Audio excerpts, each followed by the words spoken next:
Hi, I'm Emmy Eide. I'm one of the founders of Equity Before Birth. The other one is my husband.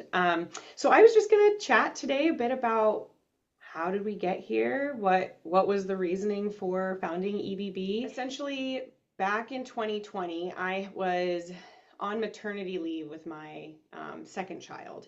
And I got a really nice amount of maternity leave. I got 4 months from my employer, which was amazing. And I started looking at things while I was on maternity leave about like mortality rates in women across the United States and or in birthing people. And it started to just when I started to kind of be shocked by the numbers, right? Like just the amount, just the rate in general, but also how disproportionately some of our fellow women are impacted.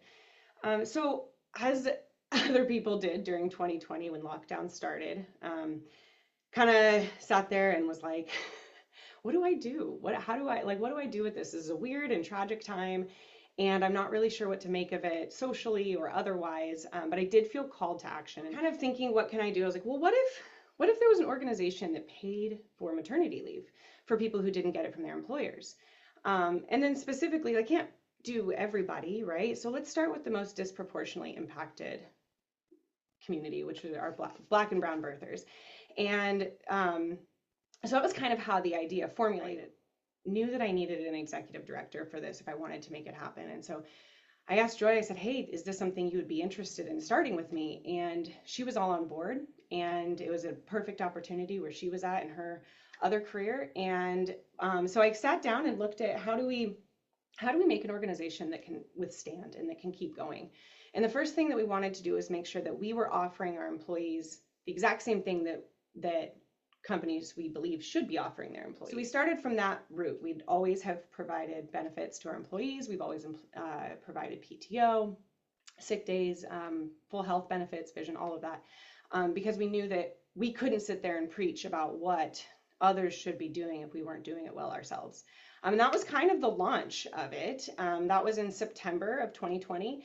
And Joy and I put our heads together and started applying for grants, started figuring out how we were going to run this going forward, that donations were going to go directly to the birthing people, that there were a lot of other services that I hadn't thought about. So like doulas and breastfeeding support, and how do we support women who've lost their children?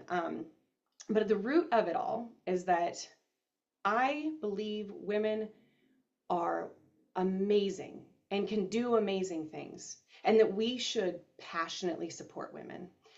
And that means supporting all women and supporting women in an equitable way. And so really equity before birth is the piece of that, of like, if women and birthers are the ones that start the life and start the family and start off on whatever foot you're going to start off on as a human being, and you don't pick where you're born into, let's make it so that everybody is born into a place where they are able to be focused on. And so then from there, it's evolved into what I think the Raleigh-Durham area needed more, and has really gotten involved in advocating in a way that is responsible and beneficial and helpful, and pulling together this beautiful community that we have today.